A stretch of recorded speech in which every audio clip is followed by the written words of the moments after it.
오늘 우리가 함께 본 하나님 말씀은 디모데후서 4장 9절부터 11절까지의 말씀입니다. 제가 가지고 있는 성경, 신약 성경 346면에 있는데요. 디모데후서 4장 9절부터 11절까지의 말씀을 한 절씩 교독하고 마지막 절은 합독하겠습니다. 제가 먼저 있습니다. 너는 어서 속히 내게로 오라.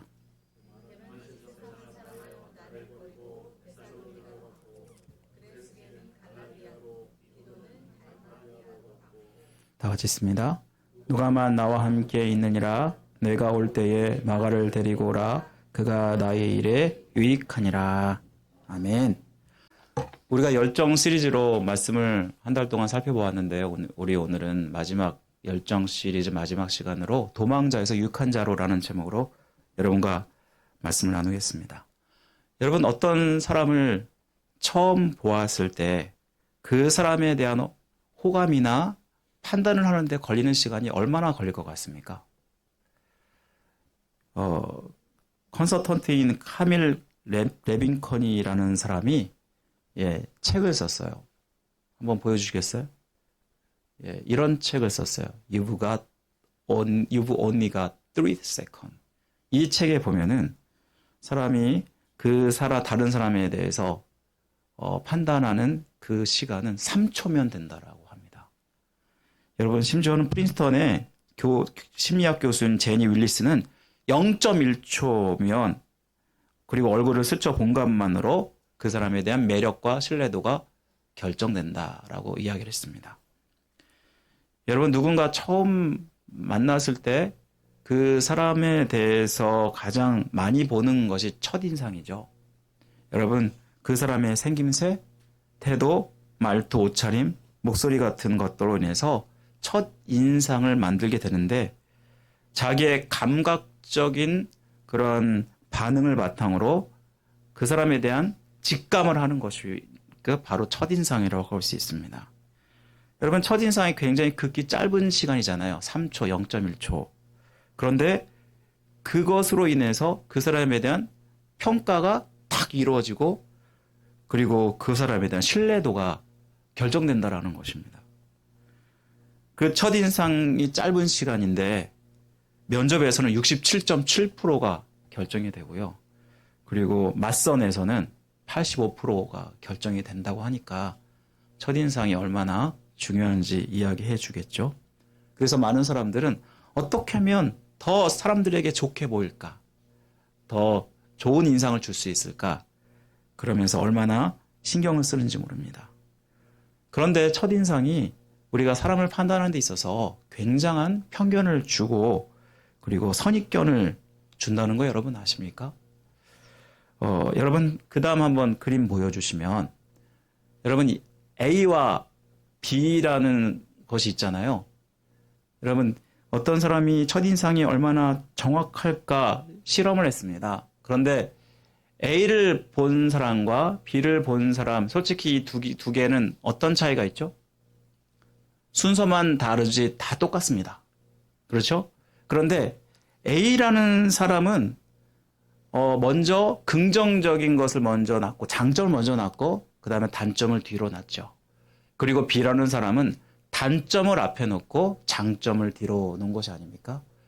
그런데 똑같이 이것을 보여줬는데도 불구하고 A만을 보여준 사람들과 B만을 보여준 사람을 서로 점수를 비교해 보니까 큰 차이가 났다는 것입니다.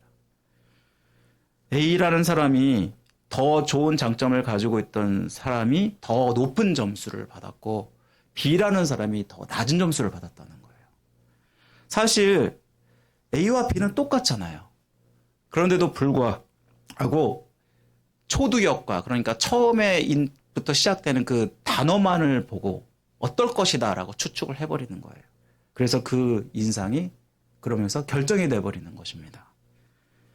여러분, 첫인상은 정확하지 않습니다. 누군가 그런 이야기를 하죠. 그 사람을 겪어봐야 돼. 그 사람을 정확하게 알려면 겪어봐야 돼. 이런 이야기를 하잖아요. 여러분, 처음에 본 그 사람의 인상이 좋아서 끝까지 시간이 지나도 그 인상이 계속 좋다면 너무 좋겠죠.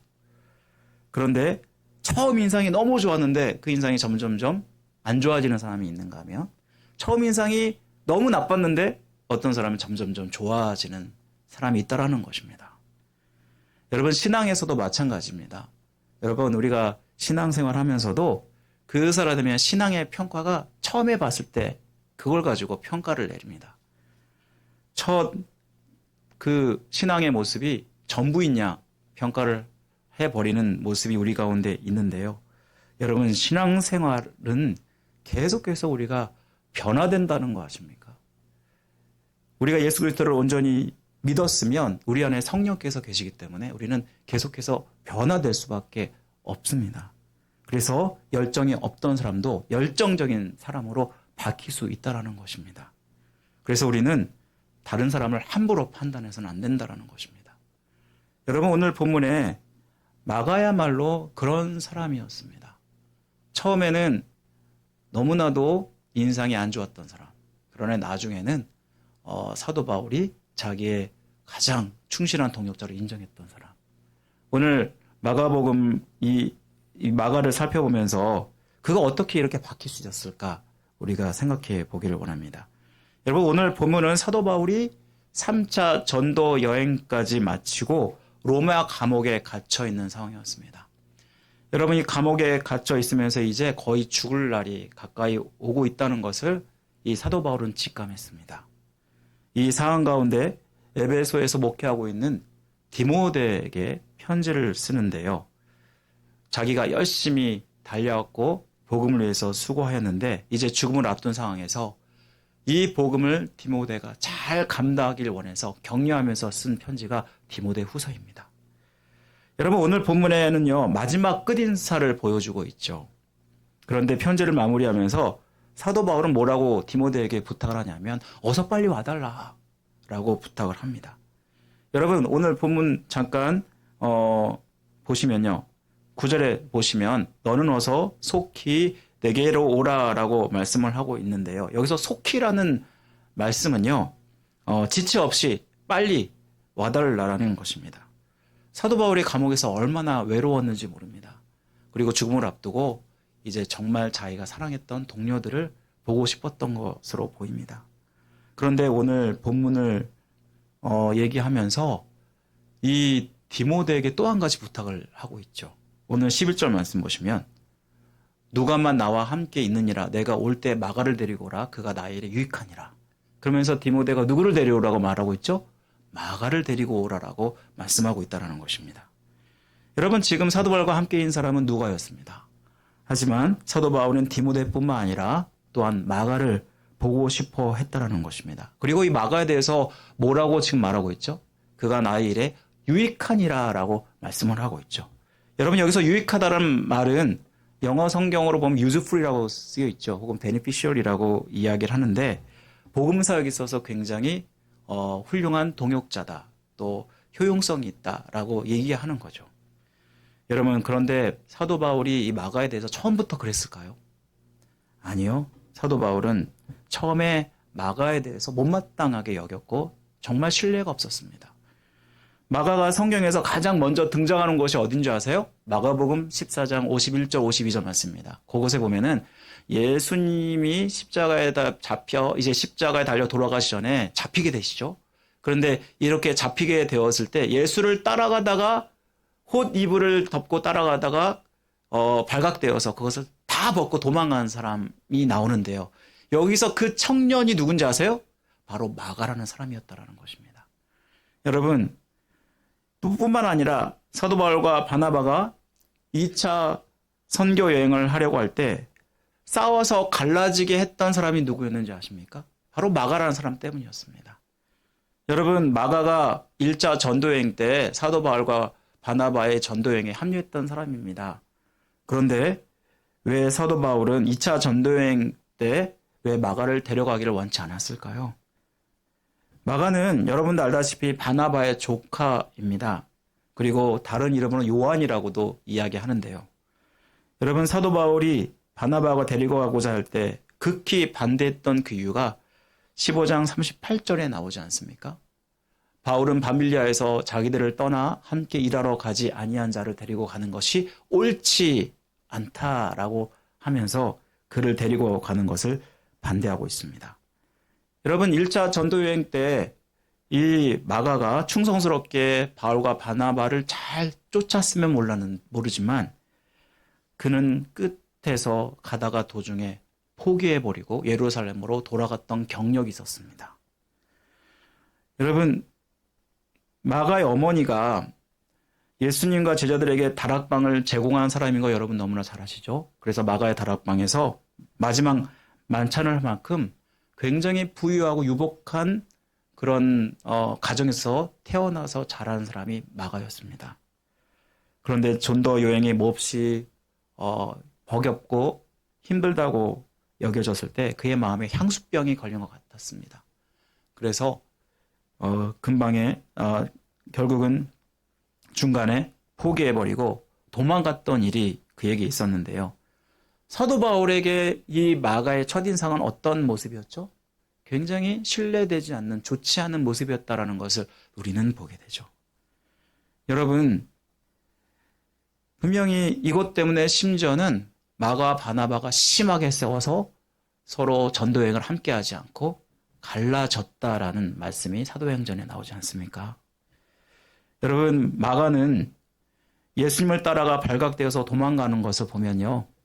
생명의 위협에서 두려움이 많았던 자였음을 우리는 알 수 있고요. 그리고 1차 전도여행에서 도중에 하차한 모습을 보면은 고난에 대해서 인내력이 굉장히 부족하다. 참을성이 부족하다. 그리고 심지어는 상황과 환경만 바라보면서 힘들고 어려울 때는 금방 포기해버리는 금방 열정이 올랐다가 금방 식어져 버리는 그런 사람이었다라는 것을 말씀해 줍니다. 여러분 한마디로 이런 모습은 자기 열심으로 주님을 따르는 모습이라고 할 수 있을 것입니다. 사도 바울은 이 사람이 전혀 무익한 자다. 처음에 그렇게 판단했고 그리고 앞으로도 그럴 것이다. 그렇게 평가를 내리지 않았습니까? 그런데 이랬던 마가가 사도 바울의 말년에는 어떻게 되어 있죠? 바울이 보고 싶고 인정하는 사람. 여러분 오늘 본문뿐만 아니라 고린도서 4장 10절 11절만 보세요. 거기 보시면요. 이 사도 바울이 이 마가에 대해서 뭐라고 얘기하냐면 하나님 나라를 위한 동역자다. 그리고 나에게 위로하는 자가 된다라고 말씀하고 있고요. 또한 빌레몬서 1장 24절에 보니까요. 뭐라고 나오죠? 이 말씀에서도 자기 자신의 동역자 마가라고 소개하고 있다는 것입니다. 여러분 오늘 본문에 보면 여러 구절 속에서 우리는 이 사도 바울의 마가에 대한 인식이 180도 완전히 바뀌어졌다는 것을 보게 되지 않습니까? 그뿐인가요? 이 마가 요한이 우리가 현재 읽고 있는 마가복음이라는 성경을 쓴 사람이었다는 것입니다. 이 말은 무엇을 이야기할까요? 사람뿐만 아니라 하나님도 인정받는 사람이 되었다는 것을 우리에게 말씀해 주는 것이 아닐까요? 여러분 이 마가의 모습 보면서 우리는 어떤 사람에 대해서 그 첫 모습만을 보고 그것이 전부인 양 함부로 판단하고 재단해서는 안 된다는 것을 우리에게 얘기해 주는 것이 아닐까요? 특히 복음 안에서 예수 그리스도를 믿는 자들로서 우리가 있을 때 그 안에서 다른 사람에 대해서 우리는 그의 잠재성을 보아주고 참아주고 인정해 주는 것이 필요치 않을까요? 여러분 마가가 사역에 실패했을 때 거기서 그는 끝나지 않았습니다. 여러분 실패를 교훈 삼아서 그가 이제 더 전진했고 그 신앙의 성숙을 이루어서 이제는 더 이상 그 고난과 어려움을 두려워하지 않고 가감히 맞서면서 열정적인 하나님의 사람이 되었다는 것을 말씀해 주지 않습니까? 심지어는 자기를 뛰어넘어서 감옥에 갇혀있는 이 사도 바울을 위로했던 사람이 바로 마가였다는 것을 우리에게 말씀해 주는 것입니다. 여러분 우리도 마가처럼 신앙생활하면서 실패하고 실수하기도 합니다. 특히 어렵고 힘들 때 환경과 상황을 보고 우리의 믿음의 선택보다는 인간적인 선택을 할 때가 얼마나 많습니까? 우리가 존경하는 많은 신앙의 선조들도 이러한 실패를 경험했습니다. 여러분, 믿음의 조상이라 여겨지는 아브라함이 어땠나요? 가나안 땅이 흉년이 들자 하나님의 뜻을 다 저버리고 가나안 땅을 버리고 애굽으로 내려가서 자기 아내도 누이라고 속이면서 그렇게 살고자 했던 사람이 아니었습니까? 다윗은 어떤가요? 밧세바 동침 사건 이후에 그 죄를 가리기 위해서 그의 남편 우리아를 최전방에 보내서 죽게 한 사람이 바로 다윗이 아니었습니까? 이 모습을 보면 아무리 신앙이 좋은 사람도 실패나 실수를 경험할 수 있다고 말하고 있는 것입니다. 여러분, 이때 우리가 여러분 겪는 일이 뭔지 아세요? 하나님을 향한 우리의 열정이 정말 식어진다라는 것입니다. 하나님께 내 생명을 다 드리고자 했는데 어떤 실패와 실수를 경험할 때 하나님, 저는 이 정도뿐이 안 돼요. 하나님, 제가 이렇게 부족해요, 연약해요 하면서 우리는 그 자리에서 나 자신에게 실망하고 너무나 힘들어하는 그러한 모습들을 우리가 경험하지 않습니까? 여러분, 실패는 그런데 과정일 뿐입니다. 내가 포기하지 않는 한 그 실패는 결국 우리를 도약 삼아서 더 성숙한 모습으로 나아갈 수 있게 한다는 것입니다. 여러분, 세상에서 실패 없는 사람, 성공하는 사람이 저는 가장 위험한 사람이라고 생각을 합니다. 왜냐하면 실패해보지 못한 사람은 그 실패자의 마음을 이해하지 못할 뿐만 아니라 그 실패를 통해서 얻는 유익을 알지 못하기 때문일 것입니다. 여러분, 우리가 지금은 성인이잖아요. 다 아마 걸음마 다 잘하시죠? 뭐 걸음마라고 이야기하기보다 걷기를 너무 잘하시죠. 심지어 뛰기도 하잖아요. 여러분, 아마 여기 있는 분들 100m 뭐 11초, 12초 안에 뛰는 그런 사람도 있을 것입니다. 그만큼 우리가 걷기를 너무 잘하잖아요. 근데 여러분들이 처음부터 걷기를 그렇게 잘했나요? 아니요.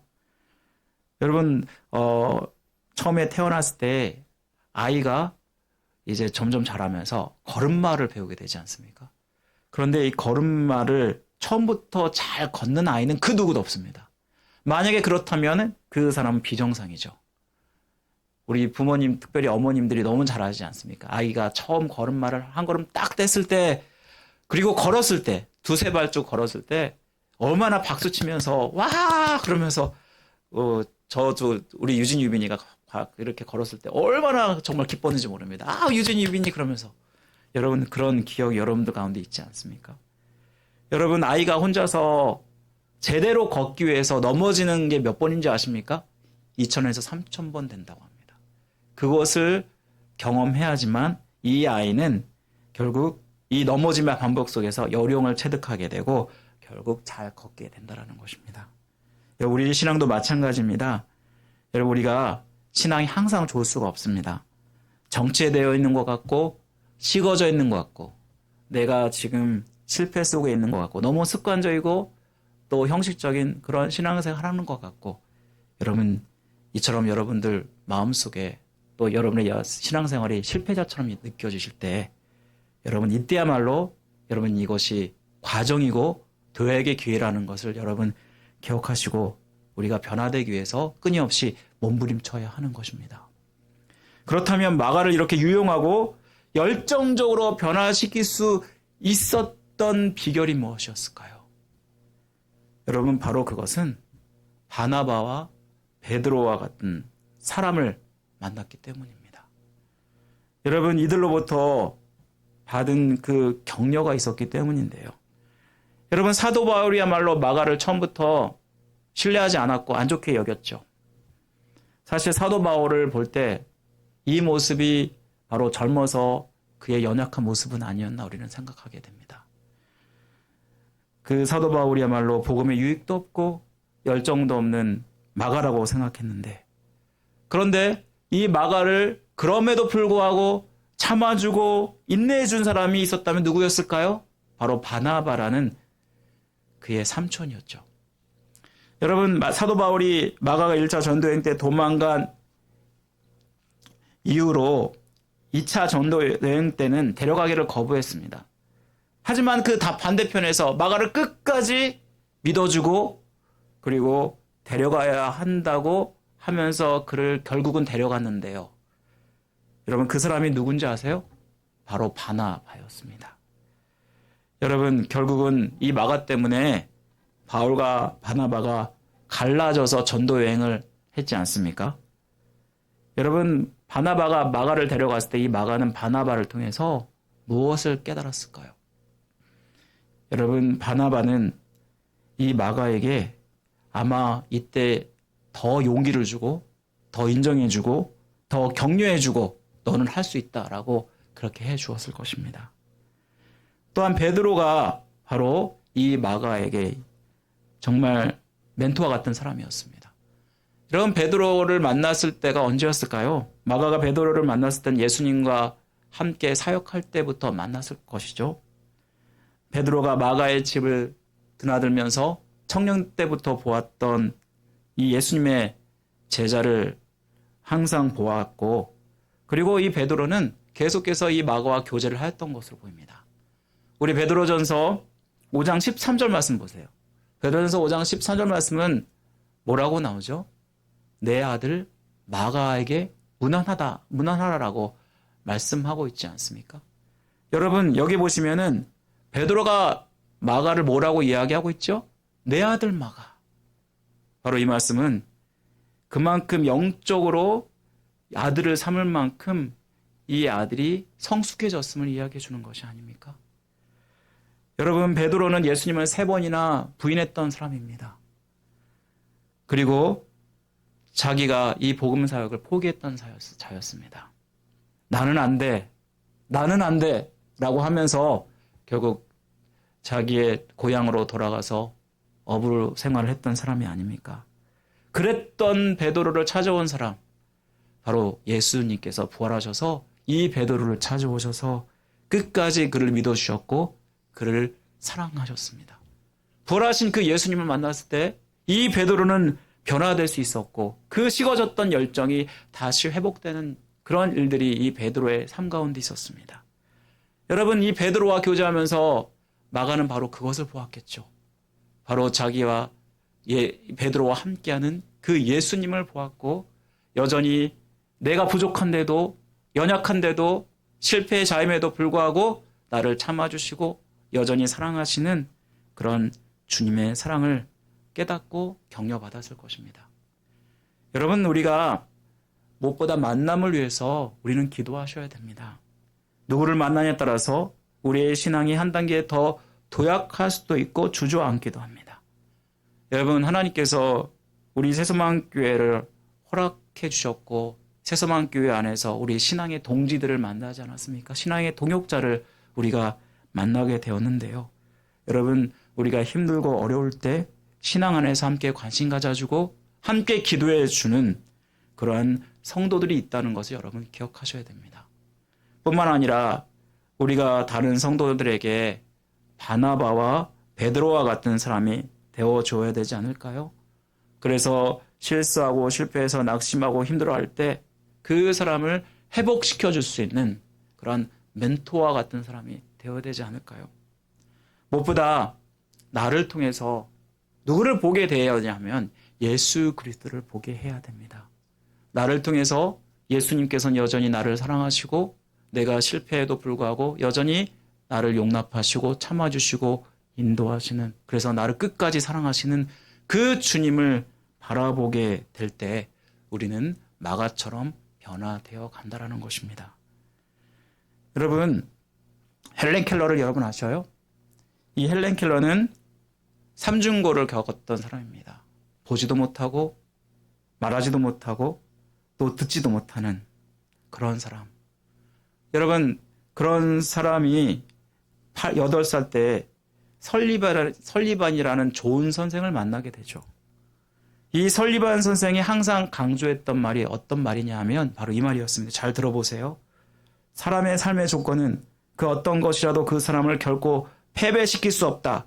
하나님은 어떠한 것도 끊을 수 없는 사랑으로 지금도 너를 사랑하고 계시니 너도 얼마든지 삶의 환경을 극복한 삶을 살 수 있단다. 여러분 헬렌이 이 설리반의 도움으로 말미암아 그는 자기의 가지고 있는 장애의 삼중고를 다 이겨냈습니다.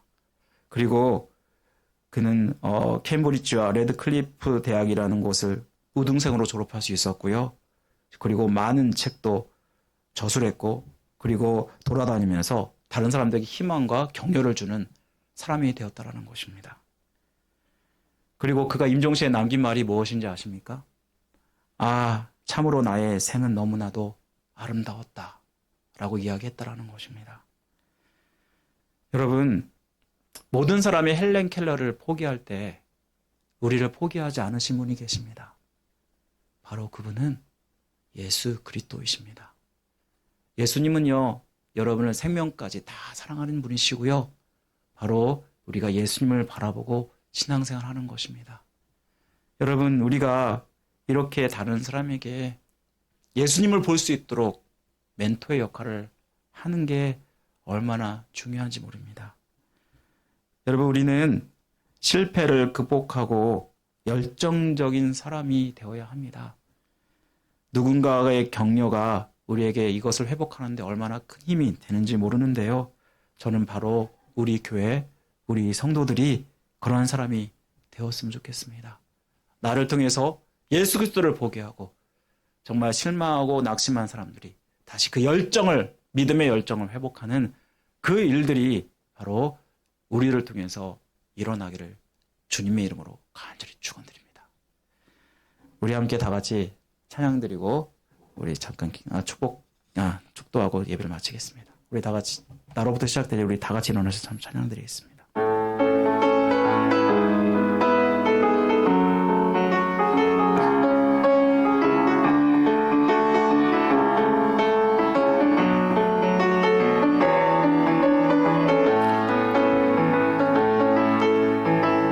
저 높은 하늘 위로 밝은 태양 떠오르듯이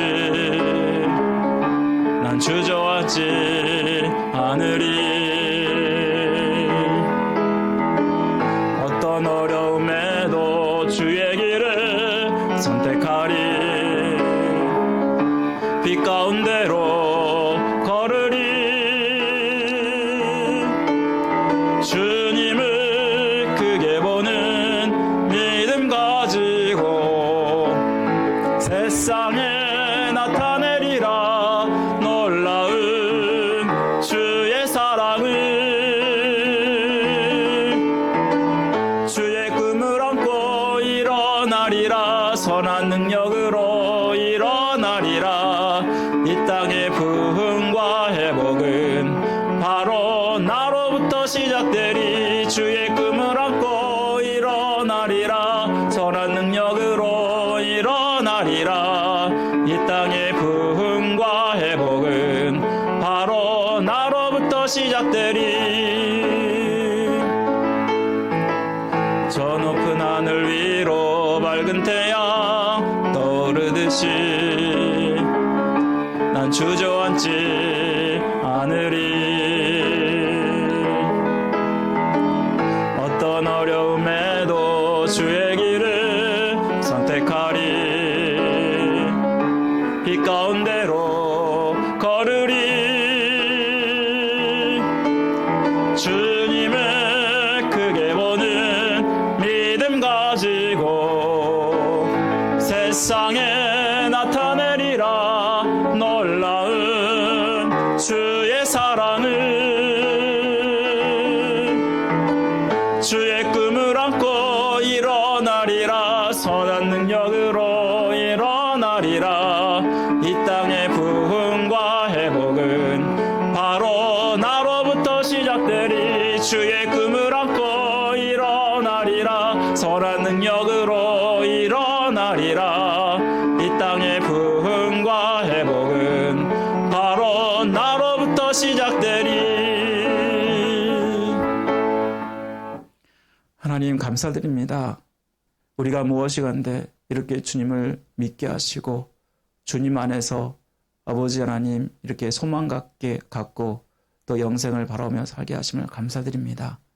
아버지, 우리는 때로 하나님 실망하고 또 실패하는 그러한 모습 가운데 있음을 보게 됩니다.